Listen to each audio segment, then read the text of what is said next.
Hello and welcome to an IEU news update for July. I'm Emily Barker. Whether you want to call it Gonski, Better Schools or NERA, the National Education Reform Agreement, it's time to focus on the hoops members are being asked to jump through in order to qualify for funding under the reforms. The IEU says the model passed by the Senate is so different from that proposed by David Gonski, it should be called Gonski no more. The conditions underpinning the deal contained in the National Plan for School Improvement propose compliance burdens on schools and systems that will have budgetary implications.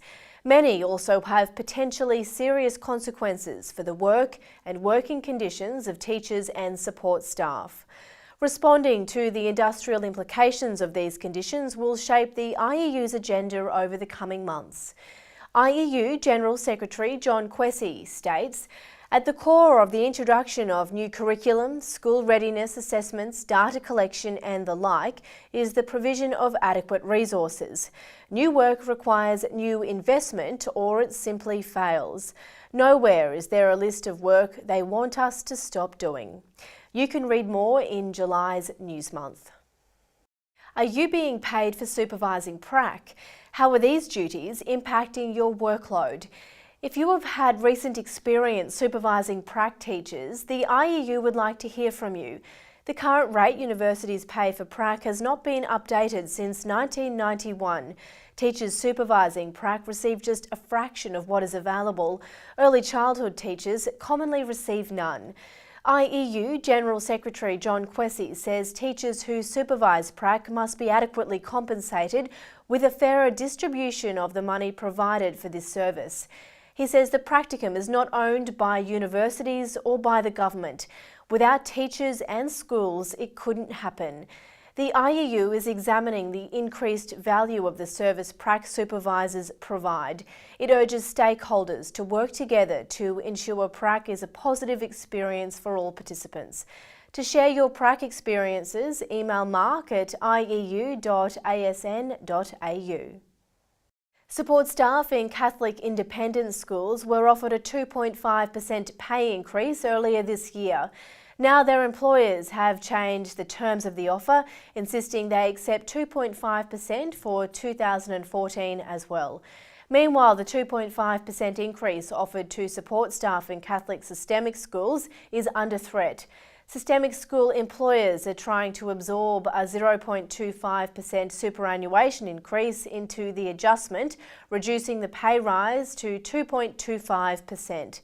The union continues to oppose any threat to support staff pay rises.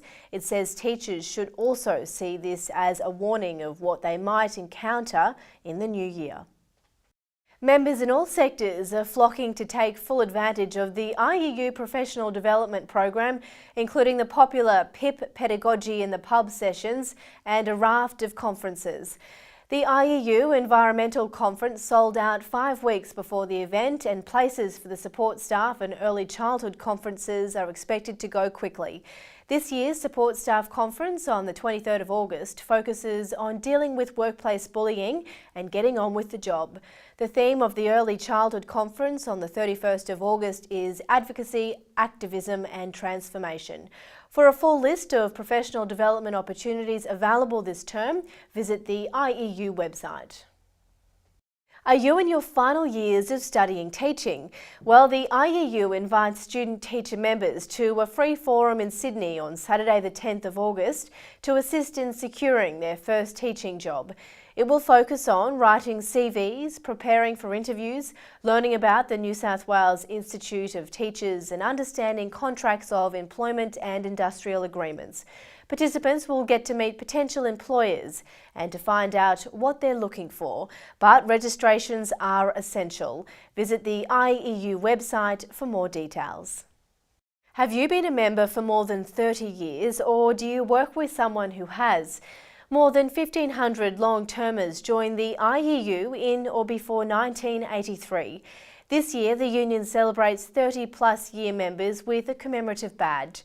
Badges will be distributed to members during Term 3. For more information on any of these stories, please go to the IEU website or read July's News Month.